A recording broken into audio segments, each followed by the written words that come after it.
سید المرسلین اما بعد فاعوذ باللہ من الشیطان الرجیم بسم اللہ الرحمن الرحیم. پڑھیے الصلاۃ والسلام علیک یا رسول اللہ وعلی آلک واصحابک یا حبیب اللہ. الصلاۃ والسلام علیک یا نبی اللہ وعلی آلک واصحابک یا نور اللہ. درود پاک کے بے شمار فضائل ہیں اور درود پاک پڑھنے کے خاص اوقات بھی ہیں، جس میں خاص وقت شب جمعہ یعنی جمعرات کی رات اور جمعے کا دن ہے. ایک حدیث پاک ہے جس کا مضمون ہے کہ اللہ تعالیٰ کے کچھ فرشتے ہیں جن کے پاس چاندی کے کاغذ اور سونے کے قلم ہوتے ہیں، اور وہ جمعرات کی رات جو لوگ درود پڑھتے ہیں ان کا نام لکھنے کے لیے زمین پر تشریف لاتے ہیں. یعنی اسپیشل ارینجمنٹ ہے، اسپیشل انتظام ہے ان کے لیے جو جمعرات کو درود پڑھتے ہیں. اور پھر جیسے ہی جمعے کا دن آتا ہے، سبحان اللہ، جمعے کا دن کتنا مبارک دن ہے کہ جمعہ کے دن کی ایک نیکی 70 نیکیوں کے برابر ہے. اور جمعے کے دن درود پاک پڑھنے کے فضائل کتنے، بہت ساری حدیثیں ہیں. ایک حدیث پاک بڑی مشہور ہے جس کا مضمون ہے کہ میرے آقا صلی اللہ تعالی علیہ وآلہ وسلم فرماتے ہیں کہ جو کوئی شخص جمعہ کے دن 200 بار درود پاک پڑھے اس کے 200 برس کے گناہ معاف کر دیے جاتے ہیں. اچھا، باقی دنوں میں ہم درود پڑھتے ہیں نا تو ہمارا درود فرشتے آقا کی بارگاہ میں پہنچاتے ہیں، مگر ایک حدیث پاک ہے جس کا مضمون ہے کہ باقی دنوں کا درود تو مجھ تک فرشتے پہنچاتے ہیں، جمعے کے دن جو درود پڑھا جاتا ہے بنفس نفیس میں خود سماعت کرتا ہوں. ڈائریکٹ ڈائلنگ ہے، جمعے والے دن ڈائریکٹ رابطہ آپ کا ہو جاتا ہے. تو سبحان اللہ، یہ بڑی مبارک گھڑیاں ہیں اور یہ اللہ پاک کی بڑی مہربانی ہے کہ ہر ہفتے میں یہ دن اور رات ملتی ہے. مبارک گھڑیاں، مبارک لمحے نارملی تھوڑے سے ہوتے ہیں، سال میں ایک بار آ گئی وہ رات، 2 بار آ گئی، مگر کرم نوازی دیکھو کہ ہر ہفتے جمعرات کی رات بھی ہمیں دی گئی، جمعے کا دن بھی دیا گیا، تاکہ زیادہ نیکیاں کر کے، زیادہ درود پڑھ کے، زیادہ عبادت کر کے ہم اللہ کو راضی کر لیں، اپنے گناہ کم کروائیں، اپنی نیکیاں بڑھائیں. اب مثال کے طور پہ جمعے کا دن جب آئے اور اگر بندے کا ذہن بنا ہوا ہو تو وہ جمعے کے دن کیا کرے کہ جمعے کا پلان بنائے کہ یار اس دن میں نے تلاوت کرنی ہے، یاسین شریف پڑھنی ہے، جمعے کی نماز پڑھنی ہے، درود پاک 200-300 بار پڑھنا ہے، جس کے ماں باپ کا انتقال ہو گیا میں نے قبرستان بھی جانا ہے. تو جمعے کے دن تلاش کر کر کے صدقہ خیرات کرنا ہے تاکہ ایک نیکی ملٹی پلائی بائی 70 ہو جائے گی نا. کاروباری لوگ کیا کرتے ہیں جب ان کو پتہ چل جائے کہ یار اسکیم ہے، مثال کے طور پہ ہم نیو کراچی میں رہتے ہیں اور اگر کوئی ہمیں بتائے کہ یار نازم آباد میں جاؤ تو جناب وہاں پر 1000 روپے کی چیز 500 میں مل جاتی ہے، تو ہم ساری خریداری کرنے وہاں چلے جائیں گے کہ فائدہ ہے. تو جب جمعے کے دن ایک نیکی 70 نیکی کے برابر ہو جاتی ہے تو پھر ہمارا تو ذہن بن جائے نا کہ یار جمعے کا دن عبادت میں گزارنا ہے، باوضو رہنا ہے، خوب برکتیں روٹنی ہے. اصل ہے بات مائنڈ سیٹ بننے کی کہ یار میں یہ نیکی پکڑ لوں، میں یہ حاصل کر لوں.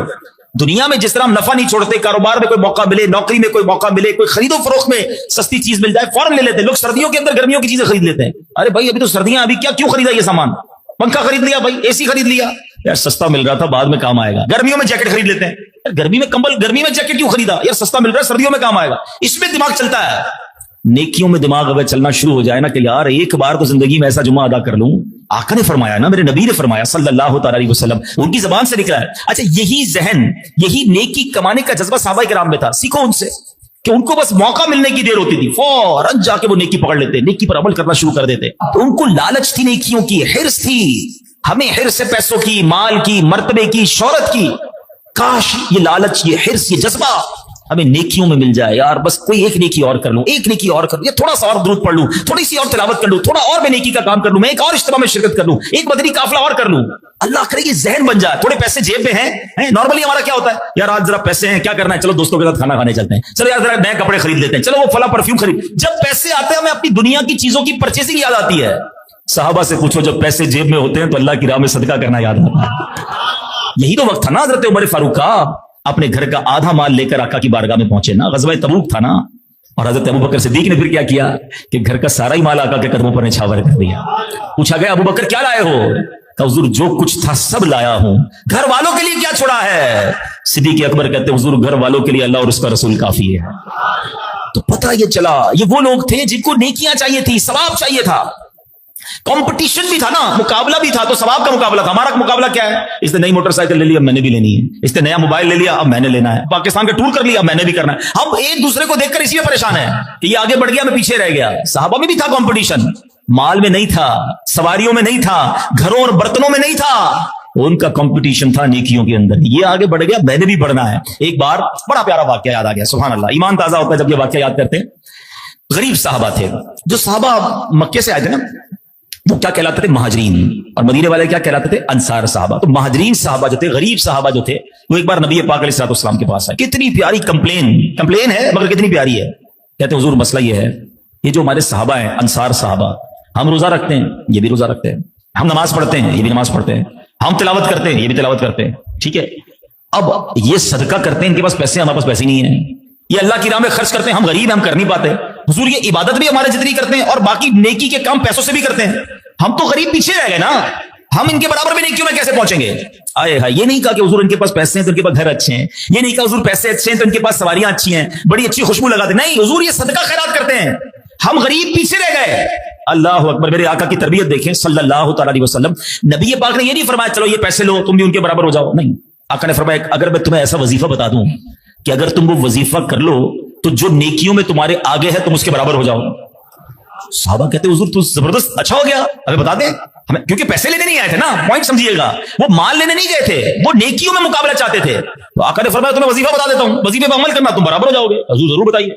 کہ پیارے آقا علیہ السلام نے فرمایا 33 بار سبحان اللہ، 33 بار الحمدللہ، 33 بار اللہ اکبر پڑھ لیا کرو، جو تم سے نیکیوں میں آگے ہے تم اس کے برابر ہو جاؤ گے. اب یہ صحابہ بہت خوش ہو گئے نا، کیونکہ ان کو ان کا مقصد مل گیا. یہ باہر گئے، پھر آئے. اب پتہ کیا کہتے ہیں؟ کہتے ہیں جو آپ نے وظیفہ بتایا نا، یہ امیر صحابہ نے بھی سن لیا ہے.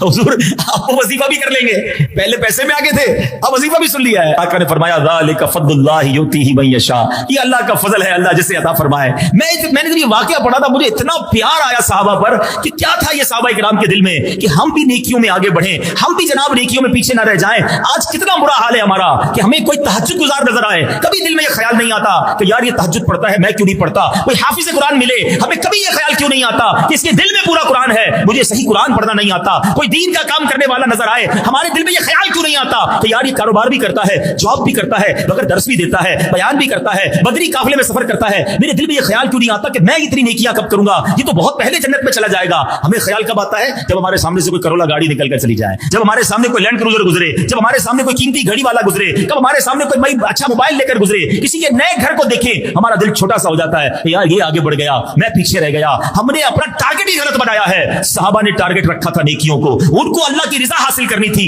ہم دنیا کے پیچھے بھاگنے والے بن گئے. اے میرے پیارے اسلامی بھائیوں، جو بات چلی تھی جمعے کی نیکیوں سے، جو بات چلی تھی زیادہ ثواب کمانے کا حرص اور ذہن ہونا چاہیے، وہ کمال کی بات ہے کہ ذہن یہ بنا لو کہ میں نے اگر کمپٹیشن کرنا ہے، اگر مقابلہ کرنا ہے تو نیکیوں میں کرنا ہے. اپنے سے زیادہ نیک آدمی کو دیکھ کر مجھے نیک بننے کا جذبہ بیدار کرنا ہے. انشاءاللہ پھر دیکھیں دنیا کتنی آسان ہو جاتی ہے. اللہ سے میں دعا کرتا ہوں رب کریم ہمیں نیکیوں کی حرص عطا فرما، ہمیں نیکیوں کی لالچ عطا فرما. مال کی، دنیا کی اور شہرت کی لالچ ہمارے دلوں سے دور کر دے. اے اللہ محبت دے دے، نیک اعمال کی محبت دے دے، تیرے حبیب کا سچا عشق عطا کر دے اور نیکیوں میں ہمارا دل لگا دے. اگر زندگی میں یہ حاصل ہو گیا تو پھر زندگی بڑی کمال کی ہوگی. اللہ کریم ہم سب کو جمعرات کی رات اور جمعہ کا دن کثرت کے ساتھ عبادتیں کرنے کی اور بالخصوص زیادہ سے زیادہ درود پڑھنے کی توفیق عطا فرمائے. آئیے مل کر محبت کے ساتھ با آواز بلند درود پاک پڑھ لیجئے. صلو علی الحبیب علی محمد صلی اللہ علیہ وسلم.